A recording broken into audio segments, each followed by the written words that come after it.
তেহরিকে তালেবান পাকিস্তান টিটিপির কোনো এজেন্ট যদি বাংলাদেশে থাকে তা আমি মনে করি বর্তমান সরকারের মধ্যেই আছে। উদুরপিণ্ডি বুদুর ঘাড়ে দেবার জন্যে যারা বাংলাদেশে তাদের ভাষায় ফান্ডামেন্টালিস্ট, আমরা যারা শরিয়া রাষ্ট্র চাই, আমরা যারা জিহাদ ফি সাবিলিল্লাহ বিশ্বাসী, তাদেরকে প্রশ্নবিদ্ধ করে ওয়ার অন টেরর আমেরিকার যে একটি স্কিম ছিল, প্রজেক্ট ছিল, সারা দুনিয়ায় তা ব্যর্থ হয়েছে। নতুন করে সেই ওয়ার অন টেরর জঙ্গিবাদের তকমা দিয়ে আলেম ওলামাকে প্রশ্নবিদ্ধ করা, তাদেরকে শাস্তির আওতায় আনার অসুখ চক্রান্ত শুরু হয়েছে।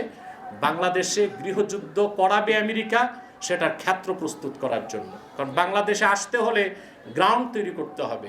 গ্রাউন্ড তৈরির জন্য সে ছুতো খুঁজে, ছুতো খোঁজার জন্য সে তাদের পোষা সাংবাদিক, কিছু লন্ডনে আছে, কিছু আমেরিকায় আছে, তাদের মাধ্যমে বিভিন্ন কল্পিত সংবাদ পরিবেশন করছে, যেন পরবর্তীতে আমেরিকা সিভিল ওয়ার করিয়ে বাংলাদেশে সামরিক হস্তক্ষেপ করতে পারে।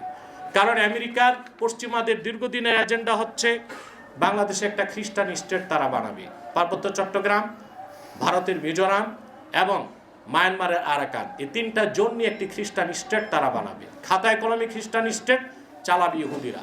আমরা কি একবারও কল্পনা করতে পারি ফিলিস্তিনের পাশে ইসরায়েল থাকাতে আজকে 7 দশক যাবৎ মুসলমান শুধু রক্তই দিয়ে যাচ্ছে? আমাদের বাংলাদেশের পাশে যদি একটি খ্রিস্টান স্টেট হয়, যুগের পর যুগ আমাদের রক্ত দিয়ে যেতে হবে।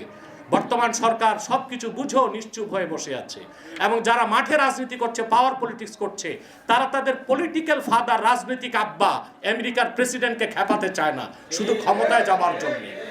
কিন্তু আমরা তা হতে বাংলাদেশে দিব না ইনশাআল্লাহ। প্রয়োজনে আরেকটি বিপ্লব হবে, ইসলামের পক্ষে একটি বিপ্লব হবে।